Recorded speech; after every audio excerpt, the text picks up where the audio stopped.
ಇದೇನಿದೆಯಲ್ಲ ಇಲ್ಲಿಂದ ತೈಬೋನ್ ಇಂಜೆಕ್ಟ್ ಮಾಡಿದ್ದಾರೆ. ಲೆಗೆಮೆಂಟ್ಸ್ ಬಂದು 2 ಕಡೆ ಕಟ್ಟಾಗಿದೆ. ರೈಟ್ ಆ್ಯಂಡ್ ಲೆಫ್ಟ್ 2 ಲೆಗೆಮೆಂಟ್ಸ್ ಹೋಗಿದೆ ಮತ್ತು ACL ಆಪ್ರೇಷನ್ ಆಗಿದೆ ಈಗ. ಇಲ್ಲಿ ಫುಲ್ ರಾಡ್ ಇದೆ ಸರ್. ಈ ಫುಲ್ ಪೀಸ್ ರಾಡ್ ಇದೆ ಸರ್. ಇದೇನಿದೆಯಲ್ಲ ಫೀಮರ್ ಫುಲ್ ರಾಡ್ ಇದೆ ಸರ್. ಬುಲೆಟ್ ಗಾಡಿ ಗುದ್ದಿದ್ರೆ ಸೀದಾ ಮಂಡಿ ಚಿಪ್ ಗುದ್ದಿದೆ. ಮಂಡಿ ಚಿಪ್ ಗುದ್ದು ಇದು ಒಂದು 3 ಪೀಸಸ್ ಆಗಿದೆ. 3 ಪೀಸಸ್ ಆಗಿ ಅಲ್ಲೇ ಲೊಕೇಟ್ ಆಗಿರೋದ್ರಿಂದ ತುಂಬ ಕಷ್ಟ ಇದೆ. ಈಗಿನ ಪರಿಸ್ಥಿತಿ ಏನಂದರೆ ನಾನೊಬ್ಬ ಮನೇಲಿ ನಡೆಸೋ ನಾನೇ. ಈಗ ಮನೆಗೆಲ್ಲ ತಂದಾಕೋದಿರಲಿ ನೋಡೋದಿರಲಿ EMI ಕಟ್ಟೋದೆಲ್ಲ ನಾವೇನೆ. ಈಗ ನಾವೇ ಹಿಂಗೆ ಬಿದ್ದಾಗ ಏನಾಗುತ್ತೆ, ಕುಟುಂಬ ಫುಟ್ಪಾತ್ ಬಂದಂಗೆ ಲೆಕ್ಕ. ಇದರಲ್ಲಿ ಡಾಕ್ಟ್ರ್ ಏನಂತಾರೆ 6 ಮಂತ್ಸ್ ಬೆಡ್ ರೆಸ್ಟ್ ಹೇಳಿದ್ದಾರೆ, ಅಡ್ವೈಸ್ ಮಾಡಿದ್ದಾರೆ. ಹಂಗಂದು 6 ಮಂತ್ಸ್ ಹಿಂಗೆ ಇದ್ದರೆ ನನ್ನ ಜೀವನ ಮುಂದಕ್ಕೆ ಹೆಂಗೆ, ನಾನೆಲ್ಲ ನಾನು ಸೂಸೈಡ್ ಮಾಡ್ಕೋಬೇಕಂತ ಪರಿಸ್ಥಿತಿ ಬರುತ್ತೆ. ಹಿಂಗಾಡುವಾಗ ಏನಾಗುತ್ತೆ, ಒಂದು ಮನುಷ್ಯಂಗೆ ಬೆಲೆ ಬೇರೆ ಇರುತ್ತೆ. ಒಬ್ಬ ಮನುಷ್ಯ ಹಾಸಿಗೆ ಮೇಲೆ ಕುತ್ಕೊಂಡ್ಬಿಟ್ಟಾಗ ಏನಾಗುತ್ತೆ, ಅವ್ನ ಬೆಲೆ ಇರಲ್ಲ. It's nothing but A dead body. ಜನ ಹೇಳೋದೇನಂತಾರೆ, ನೀನು ಸಾಯ್ತೀನಪ್ಪ ಸಾಯಪ್ಪ. ಈಗ ನಾನು ನಂಬ್ಕೊಂಡು ಬುಕ್ ಮಾಡಿದ್ದಕ್ಕೆ ಈ ಥರ ಪರಿಸ್ಥಿತಿ ಬರ್ತೀನಿ ಅಂತಂದಮೇಲೆ ನಾನೀಗ ನಂಬಿದ್ದು ರ್ಯಾಪಿಡೋನೇ ಅಲ್ವಾ. ಏನೋ ಬೇರೆ ಆಟೋನೋ ಅಥವಾ ಯಾರೋ ನಾನೇ ಬಿದ್ದೆ ಅಂದರೆ ನಾನು ತಪ್ಪದು. ಈ ರ್ಯಾಪಿಡೋರು ಇವ್ರು ಅಷ್ಟಲ್ಲ ಆಯ್ತು. ಈಗ ಗೈಡ್ಲೈನ್ಸ್ ಇದೆ ಅವ್ರಿಗೆ, ಡ್ರೈವರ್ಗೆ ಹೆಂಗೆ ಹೇಳ್ಕೊಡ್ಬೇಕು ಗಾಡಿ ಓಡಿಸೋದು ಅದಿರಬೇಕು. ವೀಕ್ಷಕರೇ, ಏನು ರ್ಯಾಪಿಡೋದಲ್ಲಿ ಏನು ಬೈಕ್ ಟ್ಯಾಕ್ಸಿಗಳನ್ನು ಏನು ಮಾಡ್ತಾ ಇದ್ದಾರೆ, ಲಾಸ್ಟು ನೀವು ಒಂದು 2 ವೀಕ್ಸ್ ಬ್ಯಾಕ್ ನೋಡಿದ್ರೆ ನಿಮಗೆ ಗೊತ್ತಿರುತ್ತೆ. ರ್ಯಾಪಿಡೋ ಒಂದು ಬೈಕ್ ಟ್ಯಾಕ್ಸಿಯಿಂದ ಒಂದು ಆಕ್ಸಿಡೆಂಟ್ ಆಗಿ ಒಬ್ಬರು ಮಂಡಿ ಚಿಪ್ಪನ್ನು ಮುರ್ಕೊಂಡಿರ್ತಾರೆ. ಬಟ್ ಅದಕ್ಕೆ ಪರಿಹಾರಕ್ಕೋಸ್ಕರನೂ ಕೂಡ ಮಾಡಿರ್ತಾರೆ. ಅವರು ನಮ್ಮ ಜೊತೆಗಿದ್ದಾರೆ. ಸರ್ ನಮಸ್ತೆ. ನಮಸ್ತೆ. ಯಾವಾಗ ಸರ್ ಆಗಿದ್ದು ಘಟನೆ? ಸರ್ ಇದು ಡಿಸೆಂಬರ್ 19 ಆಗಿತ್ತು. ನಾನು ಮಂತ್ರಾಲಯ ಹೋಗಿದ್ದೆ. ಮಂತ್ರಾಲಯದಿಂದ ವಾಪಸ್ ಬೆಂಗಳೂರು ಬರುವಾಗ ಬೆಳಿಗ್ಗೆ 6:50 ಬಸ್ ಹಿಡಿದಿದ್ದೀನಿ. 7 ಗಂಟೆ ಸುಮಾರು ನಾನು ಆಟೋ ಬುಕ್ ಮಾಡೋಕ್ಕೆ ಹೋದೆ. ಆ ಟೈಮಲ್ಲಿ ನನ್ನ ಒಂದು ಅರ್ಜೆನ್ಸಿಗೆ ಆಟೋ ಬರಲಿಲ್ಲ. ಅದಾದ ಕಾರಣ ನಾನೇನು ಮಾಡಿದೆ, ಬೈಕ್ ಬೇಗ ಬರುತ್ತೆ ಅಂತ ಬೈಕ್ ಬುಕ್ ಮಾಡಿದೆ. ಬೈಕ್ ಬುಕ್ ಮಾಡಿ ವಿನಾಕಾರಣ ಆ ಡ್ರೈವರ್ ಒನ್ ವೇನಲ್ಲಿ ಹೋಗಿದ್ದಾನೆ. ನನಗೆ ಗೊತ್ತಿಲ್ಲ ಒನ್ ವೇಲ್ ಹೋಗಿದ್ದಾನಂತ. ಒನ್ ವೇಲ್ ಹೋಗಿ ಫಸ್ಟು ಬಸ್ಗೆ ಗುದ್ದಬೇಕಿತ್ತು. ಬಸ್ಸಿಗೆ ಗುದ್ದೆ ಸ್ಪಾಟ್ ಹೊಡೋಗ್ಬೇಕಿತ್ತು ನಾನು. ಅದು ಮಿಸ್ಸಾಗಿ ಮತ್ತು ಎದುರುಗಡೆ ಬುಲೆಟ್ ಬಂದು ನನಗೆ ಗುದ್ದಿರೋಂಥ ಕಾರಣ ಇದು. ಬುಲೆಟ್ ಬಂದು ಗುದ್ದಿರೋ ನನಗೆ ಮಂಡಿ ಚಿಪ್ಗೆ ಗುದ್ದಿದ್ದಾನೆ. ಮಂಡಿ ಚಿಪ್ ಗುದ್ದಿರೋದ್ರಿಂದ ತೈಬೋನ್ ಕಟ್ಟಾಗಿದೆ. ತೈಬೋನ್ ಕಟ್ಟಾಗಿ ಲೆಗೆಮೆಂಟ್ಸ್ ಎಲ್ಲ ಕಟ್ಟಾಗಿದೆ. ಈಗ ಆಪ್ರೇಷನ್ ಡಿಸ್ಚಾರ್ಜ್ ಆಗಿ ಬಂದೀನಿ. ಬಟ್ ಇವತ್ತರೆಗೂ ನಂಗೆ ಯಾರು ರ್ಯಾಪಿಡೋರಾಗಲಿ ಅದರ ಸಂಸ್ಥೆಯಿಂದ ನಾನೇನು ಕಾಲ್ ಮಾಡೋಕ್ಕೆ ಕಸ್ಟಮರ್ ಕೇರ್ ಕ್ಲೇಮ್ ಮಾಡಿದ್ರೆ ಮೇಲ್ ಮಾಡಿ ಅಂತಂದರು. ಮೇಲೂ ಮಾಡಿದ್ದೀನಿ. ಬಟ್ ಇವತ್ತಿಗೆ ಏನು ರೆಸ್ಪಾನ್ಸ್ ಇಲ್ಲ. ಅದಾದಮೇಲೆ ಆ್ಯಕ್ನೋ ಇನ್ಶೂರೆನ್ಸ್ ಅಪ್ಲೋಡ್ ಮಾಡೋದ್ರು, ಅದನ್ನು ಮಾಡಿದ್ದೀನಿ. ಬಟ್ ಏನು ರೆಸ್ಪಾನ್ಸ್ ಬರ್ತಿಲ್ಲ ಯಾವುದೂ. ಸರ್ ಈಗ ಎಷ್ಟು ಗಂಟೆಗೆ ಹತ್ತಿದ್ರಿ? ಎಷ್ಟೊತ್ತಾಯ್ತು ಅದು ಹಾಗೆ? ಸರ್ ನಾನು ರ್ಯಾಪಿಡೋ ಬೈಕ್ ಬುಕ್ ಹತ್ತಿದಾಗ 7 ಗಂಟೆ 5 ನಿಮಿಷ. ಇನ್ಸಿಡೆಂಟ್ ಆಗಿದ್ದು 7 ಗಂಟೆ 11 ನಿಮಿಷ ನಾನು ಕೆಳಗಡೆ ಬಿದ್ದೀನಿ. 6 ನಿಮಿಷಕ್ಕೆ 6 ನಿಮಿಷಕ್ಕೆ ನಾನು ಆಕ್ಸಿಡೆಂಟಾಗಿ ಕೆಳಗೆ ಬಿದ್ದೀನಿ ನೆಲದ ಮೇಲೆ. ಓಕೆ. ಏನಾದರೂ ರ್ಯಾಪಿಡೋ ರೈಡರ್ ಏನಾದರೂ ಡಿಂಗ್ಸು ಅಥವಾ ಏನಾಯ್ತಾ ಆ ಟೈಮಲ್ಲಿ ಏನಾದ್ರು? ಸರ್ ನನಗೆ ಅದು ಗೊತ್ತಿಲ್ಲ. ಯಾಕಂದ್ರೆ ನಾನು ಒಂದು 5 ನಿಮಿಷ ಅಷ್ಟೇ ಇದಾಗಿತ್ತು. ನನಗೂ ಅವ್ರಿಗೂ ಒಂದು ಅಂಡರ್ಸ್ಟ್ಯಾಂಡಿಂಗು. ನಾನು ಅವ್ರ ಜೊತೆ ಕೂತಿದ್ದು ಬರೀ 5 ನಿಮಿಷ ಇತ್ತು. ನನಗೇನೋ ಗೊತ್ತಾಗಿಲ್ಲ ಅಷ್ಟಾಗಿ. ಓಕೆ. ಏನಾಗಿದೆ ಸರ್ ನಿಮಗೆ ಜಾಸ್ತಿ? ಏನೇನಾಗಿದೆ ಅಂತ? ಸರ್ ಈಗ ಬಂದು ತೈಬೋನಲ್ಲಿ ಬೋನ್ ಕಟ್ಟಾಗಿದೆ. ಅದು ಎಕ್ಸ್ರೇ ತೋರಿಸ್ತೀನಿ ಒಂದು ಸೆಕೆಂಡು.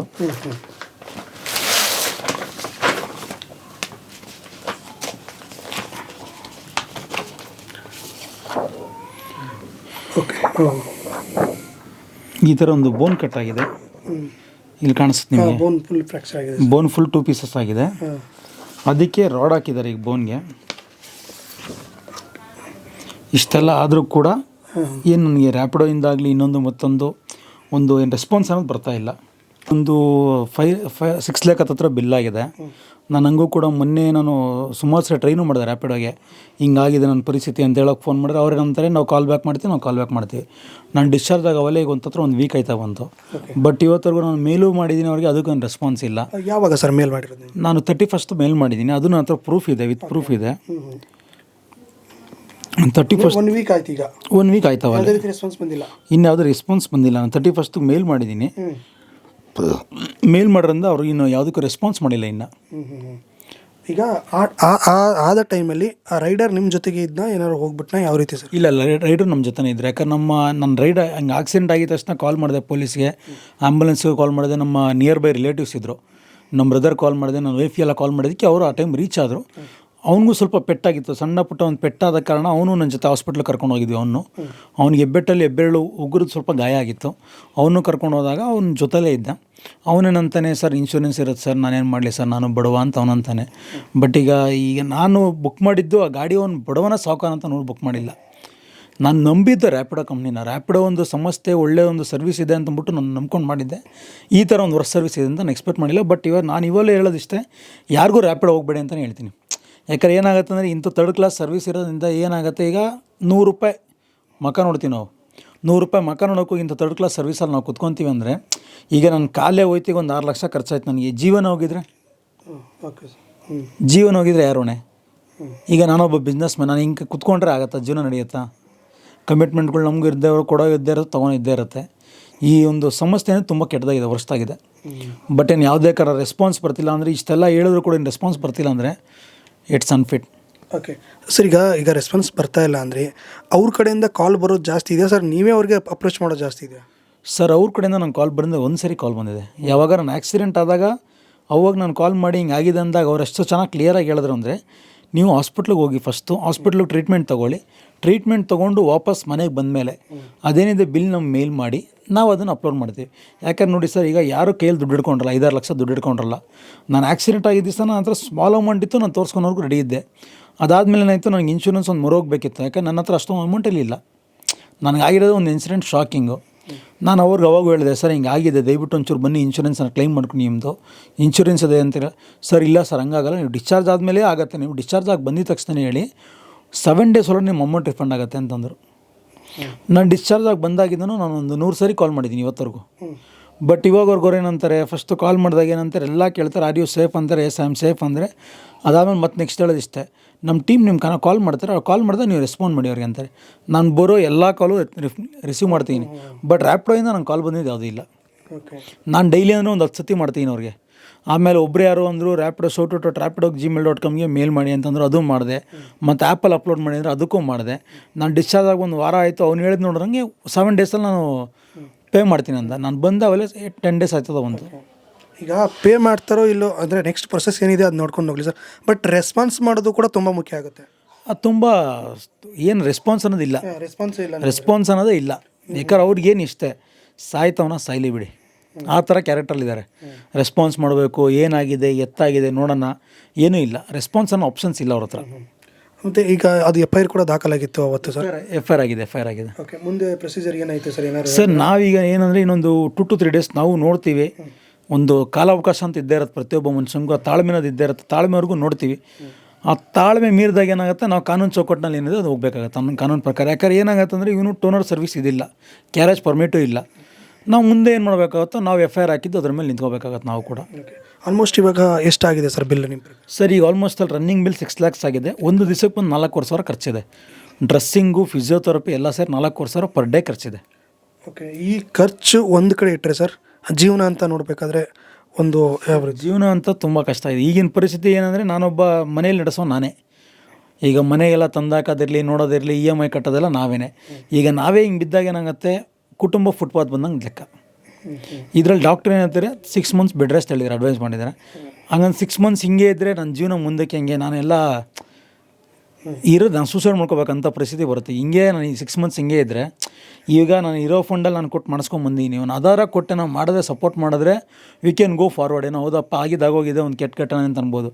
ಅದಕ್ಕೂ ಏನು ರೆಸ್ಪಾನ್ಸ್ ಇಲ್ಲ ಅಂದರೆ ಮುಂದಕ್ಕೆ ಏನಂತ ನನ್ನ ದಾರಿ ತೋರಿಸ್ತಿಲ್ಲ. ಅದ್ರ ಜೊತೆಗೆ ಸರ್, ಈಗ ಒಬ್ಬ ಕಾಮನ್ ಮನುಷ್ಯ ಹೆಲ್ದಿಯಾಗಿರೋದಕ್ಕೂ ಈ ರೀತಿ ಇನ್ಸಿಡೆಂಟ್ ಆಗಿರೋದಕ್ಕೂ ಅಂದರೆ ಮುಂದೆ ಪ್ರಾಬ್ಲಮ್ಗಳ ಒಂದೊಂದಾಗಿ ಏನೋ ಫೇಸ್ ಸರ್, ಹೆಲ್ದಿಯಾಗಿದ್ದಾಗ ಏನಾಗುತ್ತೆ ಅಂದರೆ, 2 ಕಾಲು ನಡೆದಾಡುವಾಗ ಏನಾಗುತ್ತೆ, ಒಂದು ಮನುಷ್ಯಂಗೆ ಬೆಲೆ ಬೇರೆ ಇರುತ್ತೆ.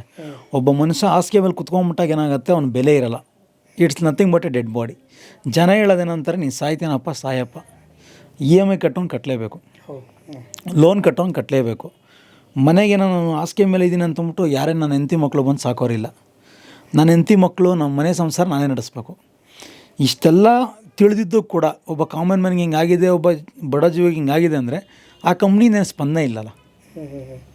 ಅಂದರೆ ಈಗ ಇನ್ಸಿಡೆಂಟು ಅಂದರೆ ಹೇಳೋಕ್ಕಲ್ಲ, ಅವು ಅಕಸ್ಮಾತ್ಗಳು ಅಚಾನಕ್ ಆಗುತ್ತೆ. ಯಾರ್ದು ಅವ್ರ ತಪ್ಪು ಇವ್ರ ತಪ್ಪು ಅಂತೇಳಿ ಆಮೇಲೆ ನೋಡ್ಬೇಕು. ಫಸ್ಟ್ ಸ್ಪಂದನೆ ಅನ್ನೋದು ತುಂಬ ಇಂಪಾರ್ಟೆಂಟ್ ಆಗುತ್ತೆ ಸರ್. ನಾನು ಹೇಳೋದು ಇಷ್ಟೇ ಸರ್, ಈಗ ಒಬ್ಬ ಮನುಷ್ಯಂಗೆ ಏನೋ ಒಂದು ಹರ್ಟ್ ಆಗಿದೆ, ಒಂದು ನೋವಾಗಿದೆ ಅಂದರೆ ಫಸ್ಟ್ ನಾವು ಸ್ಪಂದನೆ ಮಾಡಬೇಕು ಅವ್ರಿಗೆ. ನಾವು ಕೊಡ್ತೀವಿ ಬಿಡ್ತೀವಿ ಸೆಕೆಂಡ್ರಿ ಸರ್. ಈಗ ನಮ್ಮ ಹತ್ರ 10 ರೂಪಾಯಿ ಇದ್ದರೆ 5 ರೂಪಾಯಿ ಕೊಡೋಣ, ಅದೊಂಥರ. ಹಿಂಗೆಲ್ಲ ಹಿಂಗಾಗಿದೆ ಅಂತ ಹೇಳೋದು ಅದೊಂಥರ. ಏನೋ ರೆಸ್ಪಾನ್ಸ್ ಮಾಡಿದೆ ಅವ್ರ ಪಾಡ್ಗೋ ದುಡ್ಡು ಮಾಡ್ಕೊಂಡು ಅವ್ರು ಇರ್ತಾರೆ ಅಂದರೆ, ಈಗ ನೋವಾಗಿರೋ ನಾವು ಹೆಂಗೆ ಜೀವನ ಮಾಡಬೇಕು? ಈಗ ಅವ್ನ ಪಾಡ್ಗೋನೇ ಅಂತ ನಾನು ನಂಬಿದ್ರೆ ರ್ಯಾಪಿಡ್ ಅವ್ರು ನಂಬ್ಕೊಂಡು ಬುಕ್ ಮಾಡಿದೆ. ಇಲ್ಲ ನನಗೇನಿಲ್ಲ, ನಾರ್ಮಲಾಗಿ ಆಟೋರಂತೂ ಫ್ರೆಂಡ್ಲಿ ಇದ್ದಾರೆ, ಅವ್ರು ಕೈ ಹೊಡ್ರೆ ನಿಲ್ಲಿಸ್ತಾರೆ, ಕರ್ಕೊಂಬಂದು ಬಿಟ್ಟರು, ಸೇಫಾಗಿರ್ತಿದ್ದು ಇಷ್ಟೊತ್ತಿಗೆ ನನಗೇನು ಹೆಡ್ಡೇಕ್ ಇರ್ತಿರಲಿಲ್ಲ. ಈಗ ನಾನು ನಂಬ್ಕೊಂಡು ಬುಕ್ ಮಾಡಿದ್ದಕ್ಕೆ ಈ ಥರ ಪರಿಸ್ಥಿತಿ ಬರ್ತೀನಿ ಅಂತಂದಮೇಲೆ ನಾನೀಗ ನಂಬಿದ್ದು ರ್ಯಾಪಿಡೋನೇ ಅಲ್ವಾ?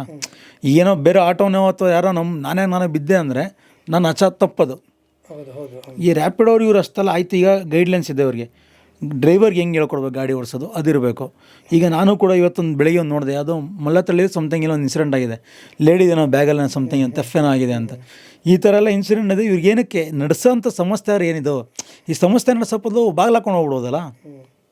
ಈಗ ನೀವು ನಂಬಿರೋದು ರ್ಯಾಪಿಡೋದನ್ನು, ಹೌದು, ರ್ಯಾಪಿಡೋ ಹೊಡೆಯೋನು ನಂಬಿರೋದು ರ್ಯಾಪಿಡೋದನ್ನು. ಓಕೆ, ಇದಕ್ಕೆ ಸಂಸ್ಥೆ ನೇರ ಹೊಣೆ ರ್ಯಾಪಿಡೋ ಕಂಪ್ನಿ ಆಗುತ್ತೆ. ರ್ಯಾಪಿಡೋ ಈಗ ಏನಾಗುತ್ತೆ, ಇನ್ನು ನಾನು ಅದು ನೋಡಿದೆ, ಒಂದಷ್ಟು ಜನ ಏನು ಮಾಡ್ತಾರೆ, ಈಗ ಈ ಭಾಷೆ ಬರೆದವ್ರು ಇರ್ತಾರೆ, ಅವರು ಕೂಡ ಏನು ಮಾಡ್ತಾರೆ, ಟೂ ವೀಲರ್ ಯಾವುದೋ ಒಂದು ಸಿಗ್ತಾ ತಗೋ ಹಾಕು ಓಡಿಸೋ, ಅವನೇನೊಂದು ಅಪ್ರೂವಲ್ ಇರಲ್ಲ, ಏನೊಂದು ಅಥಾರಿಟಿ ಇರಲ್ಲ, ಏನೋ ಗೊತ್ತಿರಲ್ಲ, ಯಾವುದೋ ಗಾಡಿ ನಂಬರ್ ಇರುತ್ತೆ, ಯಾವುದೋ ಗಾಡಿ ಬೋರ್ಡ್ ಇರುತ್ತೆ, ಅವ್ನ ಪಾಡ್ಕೊಂಡು ಹಾಕೊಂಡು ಓಡಿಸ್ತಾನೆ.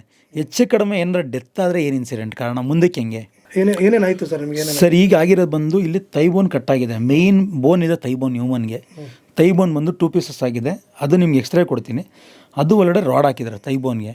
ಅದಾದಮೇಲೆ ಲೆಗಮೆಂಟ್ಸ್ ಬಂದು ಬ್ರೇಕ್ ಆಗಿದೆ. ಇದೇನಿದೆಯಲ್ಲ, ಇಲ್ಲಿಂದ ತೈ ಬೋನ್ ಇಂಜೆಕ್ಟ್ ಮಾಡಿದ್ದಾರೆ. ಲೆಗಮೆಂಟ್ಸ್ ಬಂದು 2 ಕಡೆ ಕಟ್ಟಾಗಿದೆ, ರೈಟ್ ಆ್ಯಂಡ್ ಲೆಫ್ಟ್ 2 ಲೆಗಮೆಂಟ್ಸ್ ಹೋಗಿದೆ, ಮತ್ತು ACL ಆಪ್ರೇಷನ್ ಆಗಿದೆ. ಈಗ ಇಲ್ಲಿ ಫುಲ್ ರಾಡ್ ಇದೆ ಸರ್? ಹಾಂ, ಈ ಫುಲ್ ಪೀಸ್ ರಾಡ್ ಇದೆ ಸರ್. ಇದೇನಿದೆಯಲ್ಲ ಫೀಮರ್ ಫುಲ್ ರಾಡ್ ಇದೆ. ಫೀಮರ್ ಬೋನೇ ಮೇನ್ ಮನುಷ್ಯನಿಗೆ, ಅದರೊಳಗಡೆ ರಾಡ್ ಇಂಜೆಕ್ಟ್ ಮಾಡಿದ್ದಾರೆ. ಈಗ ಅಂದರೆ ಈಗ ಈ ಬಂತಲ್ಲ ಸರ್, ಅದು ಗಾಡಿ KTM, ಹೌದು, ಬಂದ್ಬಿಟ್ಟು ಗೊತ್ತಿರೋದಿಲ್ಲ ಸರ್. ಇಲ್ಲಿ ಸರ್ ಬುಲೆಟ್ ಗಾಡಿ ಗುದ್ದಿದ್ರೆ ಸೀದಾ ಮಂಡಿ ಚಿಪ್ ಗುದ್ದಿದೆ. ಮಂಡಿ ಚಿಪ್ ಗುದ್ದು ಇದು ಒಂದು 3 ಪೀಸಸ್ ಆಗಿದೆ. 3 ಪೀಸಸ್ ಆಗಿ ಅಲ್ಲೇ ಲೊಕೇಟ್ ಆಗಿರೋದ್ರಿಂದ ಡಾಕ್ಟ್ರನ್ನ ಅಡ್ವೈಸ್ ಮಾಡಿದ್ರು, ಈಗ ಈ ಎಲ್ಲ ಮೇಲೆ ಆಪ್ರೇಷನ್ ಮಾಡಿದಾಗ ಏನಾಗುತ್ತೆ, ತಡೆಯೋಕ್ಕಾಗಲ್ಲ ಮನುಷ್ಯ, ಎಲ್ಲ ಒಂದೇ ಸರಿ ಮಾಡಿ ತಡೆಯೋಕ್ಕಾಗಲ್ಲ. ಇದೊಂದು ಸ್ವಲ್ಪ ಟೈಮ್ ಬೇಕು ಆಪ್ರೇಷನ್ ಮಾಡೋಕ್ಕೆ ಅಂತ ಹೇಳಿದ್ದಾರೆ. ಅದೊಂದು ಪೆಂಡಿಂಗಲ್ಲಿ ಕೇರ್, ಅಂದರೆ ಇನ್ನೂ ಇದೆ ಸರ್ ಆಪ್ರೇಷನ್, ಇನ್ನೂ ಆಪ್ರೇಷನ್ ಮಾಡೋ ಪೆಂಡಿಂಗಲ್ಲಿದೆ. ಈಗೇನಿದೆ ಮಂಡಿ ಚಿಪ್ ಏನಿದೆಯಲ್ಲ ಅದೊಂದು ಮುಟ್ಟಿಲ್ಲ. ಇನ್ನು ACL ಆಪ್ರೇಷನ್ ಆಗಿದೆ, ಮತ್ತು ಲೆಗಮೆಂಟ್ ಟೇರ್ ಆಗಿತ್ತು, ಅದೆಲ್ಲ ಆಪ್ರೇಷನ್ ಮಾಡಿದ್ದಾರೆ. ಈಗ ಆಲ್ಮೋಸ್ಟ್ ಅವರು ಒಂದು 6 ಮಂತ್ ಬೆಡ್ ರೆಸ್ಟ್ ಹೇಳಿದ್ದಾರೆ ಸರ್. 6 ಮಂತ್ ಬೆಡ್ ರೆಸ್ಟ್ ಹೇಳಿದ್ದಾರೆ ಸರ್. ಈಗೇನಂದರೆ ಈ ಫುಲ್ ಪೀಸ್ ಏನಿದೆಯಲ್ಲ ಇದು ಬೆಂಡ್ ಮಾಡೋಕ್ಕೆ ಬರಲ್ಲ, ಬೆಂಡ್ ಮಾಡೋಂಗೂ ಇಲ್ಲ. ಬೆಂಡ್ ಮಾಡೋರು ಏನಾಗುತ್ತೆ, ಮಂಡಿ ಚಿಪ್ ಬಂದು ಈಗ 3 ಪೀಸಸ್ ಇರೋದ್ರಿಂದ ಡಿಸ್ಲೊಕೇಟ್ ಆಗುತ್ತೆ ಬೇರೆ ಕಡೆ. ಈಗೇನಿರೋ ಬೆಲ್ಟ್ ಕೊಟ್ಟಿರೋ ಬೆಲ್ಟ್ ಹಾಕ್ಕೊಂಡು ಕುತ್ಕೋಬೇಕು. ನಾನು ನಡೆಯೋಕ್ಕೂ ಬರಲ್ಲ. ಈಗ ವಾಶ್ರೂಮ್ ಯೂರಿನ್ ಏನಿದ್ರೆ ಇಲ್ಲೇ ಆ ಥರ ಪರಿಸ್ಥಿತಿ. ಈಗ ಸೇವೆ ಮಾಡೋರಿಗಾಗಲಿ ಅವ್ರಿಗೂ ಎಷ್ಟು ನೋವಾಗತ್ತಲ್ಲ. ಈಗ ಹಾಸ್ಪಿಟಲ್ ಎಷ್ಟು ದಿವಸ ಇರ್ಬೋದು, ನಮ್ಮ ಕೈಲಿ ಎಷ್ಟು ದಿವಸ ಕಾಸಿರುತ್ತೋ, ನಮ್ಮ ಶಕ್ತಿ ತೋರಿಸೋವರೆಗೂ ತೋರಿಸ್ಕೊಂಡಿದ್ದೀವಿ ನಾವು. ಅದ್ರ ಮೇಲೆ ನಮಗೂ ತೋರ್ಸೋಕ್ಕಾಗಿಲ್ಲ. ಯಾಕಂದರೆ ಈಗ ಮನುಷ್ಯ ಎಲ್ಲಿವರೆಗೂ ಮುಟ್ಬೋದು ಅಲ್ಲಿವರೆಗೂ ಮುಟ್ಟಿದ್ದೀವಿ. ಫೈನಾನ್ಷಿಯಲ್ ಎಲ್ಲ ಕಡೆ ಸಾಲ ಮಾಡೋದು ಮಾಡಿದ್ದೀವಿ, ಅಲ್ಲಿಲೇ ತಂದು ಕೊಟ್ಟಿದ್ದೀವಿ. ಇನ್ನು ಹೆಚ್ಚಿಗೆ ನಂತರ ಫಂಡಿಂಗ್ ಇಲ್ಲದಕ್ಕೆ ನಾನು ಡಿಸ್ಚಾರ್ಜ್ ಆಗಿ ಮನೆಗೆ ಬಂದಿರೋದು. Okay sir. ಓಕೆ, ಈಗ ರ್ಯಾಪಿಡೋ ಕಂಪ್ನಿ ಕಡೆಯಿಂದ ಇದೆ, ಈ ವಿಡಿಯೋನ ಆಲ್ಮೋಸ್ಟ್ ನೋಡ್ತಾ ಇರ್ತೀರಾ. ಯಾರಾದರೂ ರ್ಯಾಪಿಡೋ ಕಂಪ್ನಿ ಕಡೆಯಿಂದ ನೋಡಿದ್ರೆ ಇವ್ರಿಗೆ ಆದಷ್ಟು ಬೇಗ ರೆಸ್ಪಾಂಡ್ ಮಾಡಿ ಅಂತ ನಾವು ಕೂಡ ಕೇಳ್ತೀವಿ. ಈಗ ಅಥವಾ ರ್ಯಾಪಿಡೋ ಓಡಿಸ್ತಾ ಇರ್ತೀರಾ ಅಥವಾ ಕಸ್ಟಮರಾಗಿ ಹೋಗ್ತಾ ಇರ್ತೀರಾ, ಇದನ್ನು ನೋಡ್ಬಿಟ್ಟು ನೀವು ಕೂಡ ಎಚ್ಚೆತ್ಕೊಳ್ಬೇಕಾಗತ್ತೆ. ಅಕಸ್ಮಾತ್ ಏನಾದ್ರು ಆದರೂ ಕೂಡ ರ್ಯಾಪಿಡೋ ಕಂಪ್ನಿ ಏನಾದ್ರು ರೆಸ್ಪಾನ್ಸ್ ಮಾಡುತ್ತಾ ಅಂಥೇಳಿ ನೋಡಿಬಿಟ್ಟು ನಾವು ಕೂಡ ಡ್ರೈವ್ ಮಾಡಬೇಕಾಗುತ್ತೆ. ಈಗ ಕೆಲವೊಂದು ಎಲ್ಲೋ ಬೋರ್ಡಲ್ಲಿ ಇರ್ತವೆ, ಎಲ್ಲೋ ಬೋರ್ಡಲ್ಲಿ ಹೋದಾಗ ಏನಾಗುತ್ತೆ, ಏನಾದ್ರು ಅಚಾತುರ್ಯ ಆದಾಗ ಕಂಪ್ನಿ ಕಡೆಯಿಂದನೂ ಬರ್ತಾ ಇರುತ್ತೆ, ಅದ್ರ ಜೊತೆಗೆ ಇನ್ಶೂರೆನ್ಸ್ ಕಂಪ್ನಿ ಕಡೆಯಿಂದನೂ ಕೂಡ ಬರ್ತಾ ಇರುತ್ತೆ ಇನ್ಶೂರೆನ್ಸ್ಗಳು. ಬಟ್ ಇದರಲ್ಲಿ ಯಾವುದೇ ರೀತಿಯ ಇನ್ಶೂರೆನ್ಸ್ಗಳು ಬರ್ತಾ ಇಲ್ಲ ಅನ್ನೋ ಒಂದು ಮಾಹಿತಿ. ನೋಡೋಣ ಮುಂದಕ್ಕೆ ಏನಾದ್ರು ಅಪ್ಡೇಟ್ ಆ ರೀತಿ ಏನಾದ್ರು ಸಿಕ್ಕರೆ ನಿಮಗೆ ತಿಳಿಸ್ಕೊಡುವಂತಹ ಪ್ರಯತ್ನನ ಮಾಡ್ತೀನಿ. ನಮಸ್ಕಾರ.